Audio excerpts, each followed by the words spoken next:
Hello kids! Welcome back to our channel. Once again, Teacher Jeramil, tuturuan uli kayo sa inyong mga lesson sa math. Now, pag-usapan naman natin ang finding the GCF and the LCM of set of numbers using continuous division method. Halika kayo't samahan niyo ako.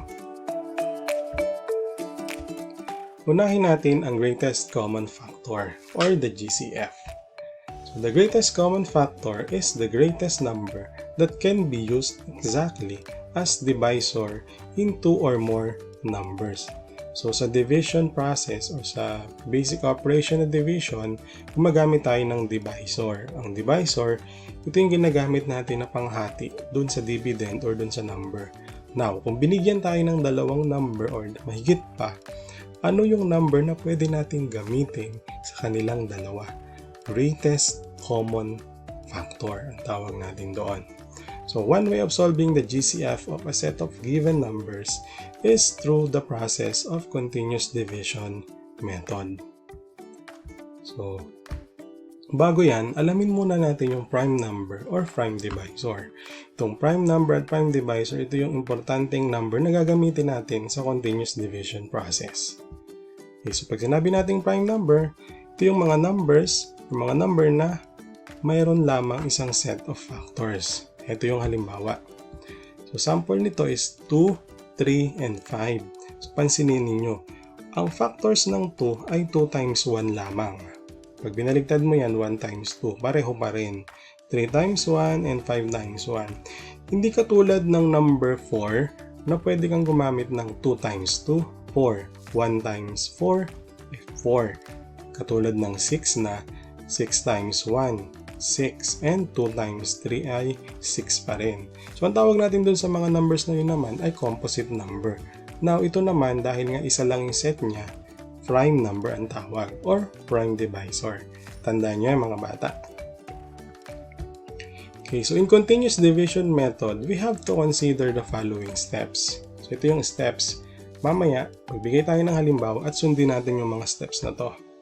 So, step number 1. Write the given numbers horizontally and determine a common prime factor that will divide all the numbers. Step number 2. Write each common prime factor at the left side of the horizontal line and write the quotients below the numbers. Repeat the process until there is no common prime divisor. And last step number 3. Multiply all the prime divisors, which product became the GCF. Okay? So, magbigay na tayo ng halimbawa ng GCF gamit ang continuous division method. So, we have an example, 18 and 27. Step number 1, isulat ng pahiga or horizontally. Next, lagyan natin siya ng number or ng horizontal line or kung mapapansin ninyo, siya yung inverted or baliktad na division sign. Okay? Now, mag-isip ng number na pwedeng gamiting divisor nitong dalawang to. Pwede sa kanyang dalawa. So, pwede ba yung 2 sa divisibility rule? Pwede ba yung 18 sa 2? Pwede. Eh, yung 27, pwede ba sa 2? Hindi rin. So, dapat pareho sa kanilang dalawa. So, pwede natin gamitin ay very good, number 3. Now, meron na tayong prime factor na 3 or prime number. So, we're going to divide 18 by 3. And we have 6. Okay, same process. 27 divided by 3. We have 9. Now, dahil continuous division ito, itutuloy natin. So, mag-isip uli kayo ng number na pwede natin gamiting divisor sa dalawang to. Okay, pwede ba ang 2? Hindi. Pwede ba ang 3? Yes, another 3 pwede. So, 6 divided by 3, we have 2. And 9 divided by 3, we have 3. Now, tignan uli natin yung mga quotients. So, 2 and 3. Meron pa ba tayong pwedeng gamitin na divisor sa kanila? Common divisor. Okay, so wala na. Pwede ang 1. Kaya lang hindi natin ginagamit ang 1 kasi magpapatuloy at magpapatuloy lang yun dahil anumang number na i-divide mo sa 1, eh yun din yung number. So, ang gagawin natin, titigil na tayo sa ating continuous division process.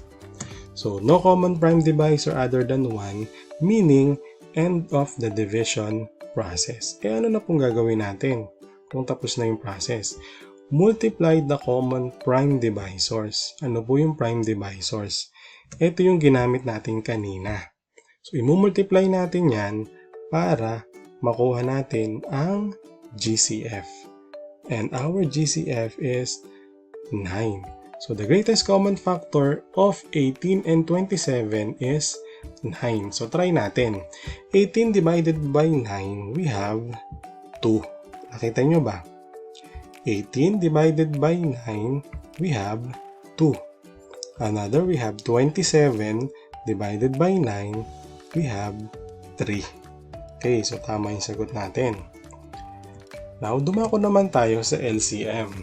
So, least common multiple of 2 or more numbers is the smallest non-zero number that is a common multiple of those numbers. So, least common multiple, maglilista ka or ilalagay mo yung mga multiple or yung mga number na pinarami mo or yung mga na-skip counting mo. And then, kung ano yung unang maging magkapareho, yun ang kanyang pinakamababang parehong number nila. Okay? So, in finding the LCM, we can use the listing method and the continuous division method. So, yung listing method, tignan natin kung ano yung mas maganda dyan. Listing ba or continuous division method? Tingnan natin. Sa listing method, okay, so find the LCM of 5 and 9.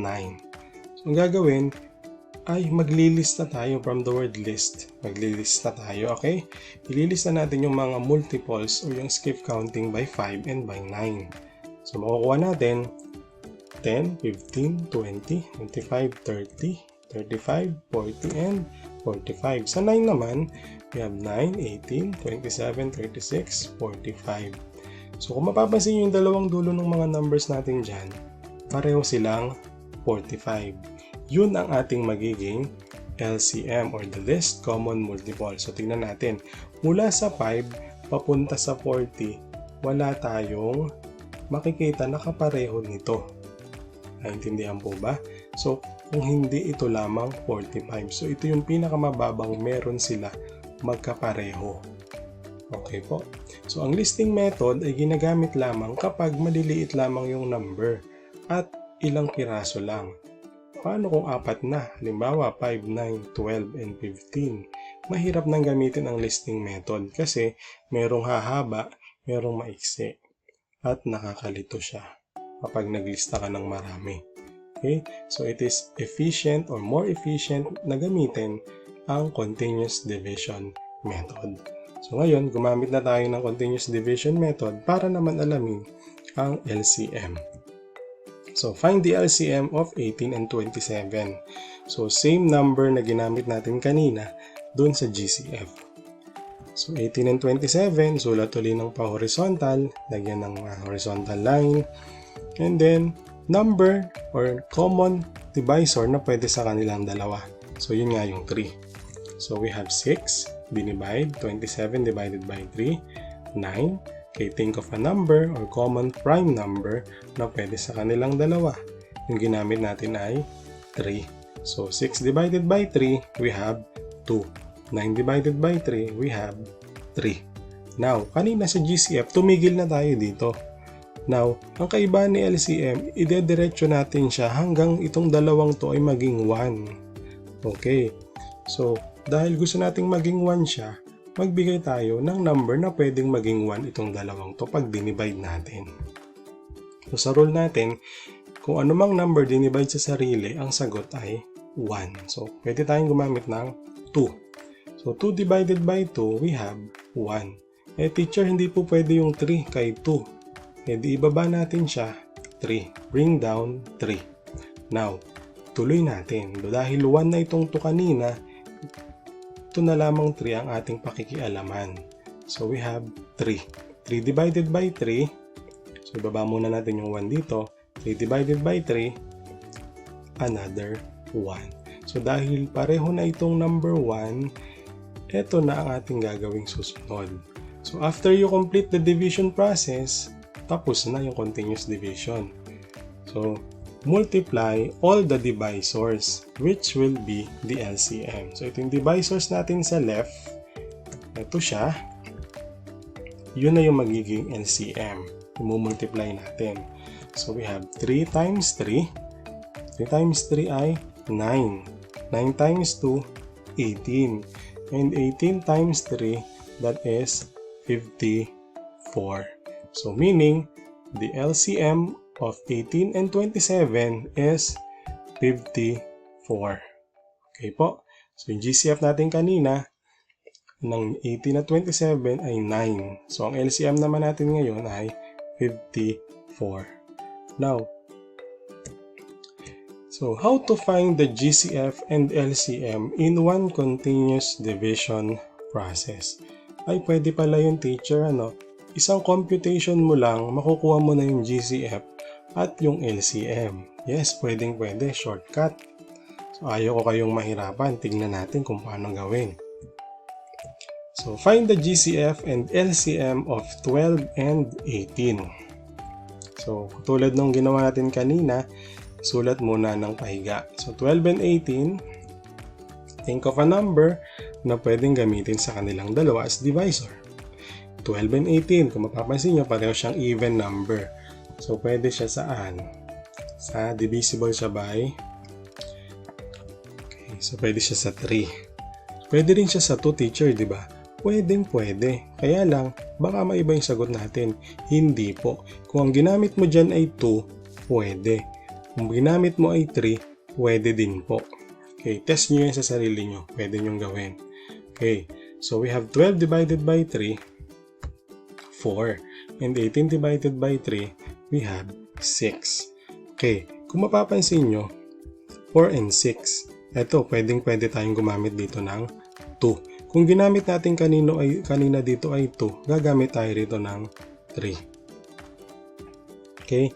So, dahil pareho lang din naman, nagkabaligtad lang, dun ka pa rin babagsak sa inyong final answer. So, 4 divided by 2, we have 2.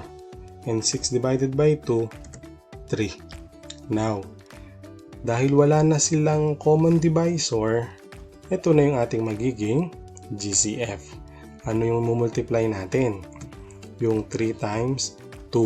So our GCF will be 3 times 2 ay 6. Now, ituloy natin para malaman natin kung ano naman yung LCM. Okay? So alisin muna natin yung circle. I mean yung oval. Okay? So ituloy natin. So, think of a number na pwede natin gamitin para maging number 1 yung dalawang to.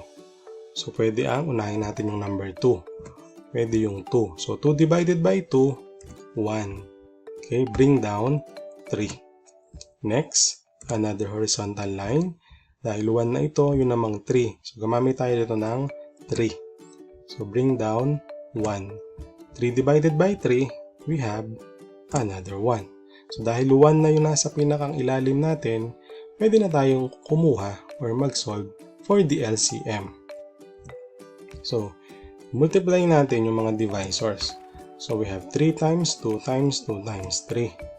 So, 3 times 2, we have 6. 6 times 2, 12. And 12 times 3 is 36. So, meaning to say, the GCF of 12 and 18 is 6. And the LCM is 36. So, isang computation, nakuha natin yung dalawang ito gamit ang continuous division method.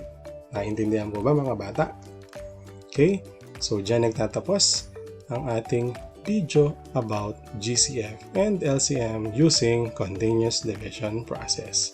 Okay, so thank you for watching. Muli, inaanyayahan ko kayong mag-subscribe and hit the bell button para ma-update ka sa ating mga bagong i-upload na mga video about mathematics. Okay? So, see you next time. Bye!